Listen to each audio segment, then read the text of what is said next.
നമ്മളിന്ന് ഉണ്ടാക്കാൻ പോണത് ഒരു തേങ്ങ ചമ്മന്തിയാണ്. ചോറിൻ്റെ കൂടെയും പത്തിരിൻ്റെ കൂടെയും കഴിക്കാൻ പറ്റുന്ന ഒരു ചമ്മന്തിയാണിത്.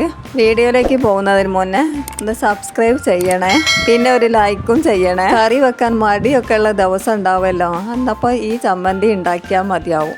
അതിനു വേണ്ടി ആദ്യം വേണ്ടത് ഒരു തേങ്ങയുടെ പകുതിയാണ്. ഒരു മുറി തേങ്ങ എടുത്തിട്ടുണ്ട്, 15 ചെറിയ ഉള്ളി, 2 പച്ചമുളക്, ഒരു തക്കാളി.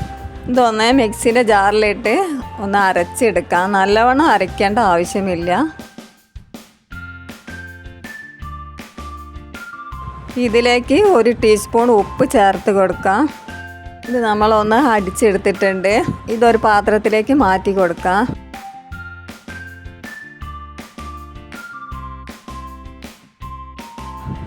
ഇനി ഇതൊന്ന് വറവിടണം. അതിന് വേണ്ടി ഒരു പാൻ വെച്ച് കുറച്ച് വെളിച്ചെണ്ണ ഒഴിച്ച് കൊടുക്കുന്നുണ്ട്.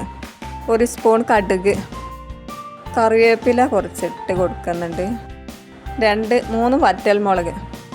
ഇനി നമ്മുടെ ചമ്മന്തി ഇതിലേക്ക് ഇട്ട് കൊടുക്കാം. ഒന്ന് ഇളക്കി കൊടുക്കണേ. അങ്ങനെ നമ്മുടെ തേങ്ങ ചമ്മന്തി ഇവിടെ റെഡി ആയിട്ടുണ്ട്. എല്ലാവരും ഒന്ന് ഉണ്ടാക്കി നോക്കണേ. നല്ല ടേസ്റ്റുള്ള ഒരു ചമ്മന്തിയാണിത്. ഇനി അടുത്ത വീഡിയോയിൽ കാണാം. ഇത് നിങ്ങളെല്ലാവരും ഒന്ന് ഉണ്ടാക്കി നോക്കണേ. ഇത് ചോറിൻ്റെ കൂടെയും പത്തിരിൻ്റെ കൂടെയും കഴിക്കാൻ പറ്റുന്ന ഒരു തേങ്ങ ചമ്മന്തിയാണ്.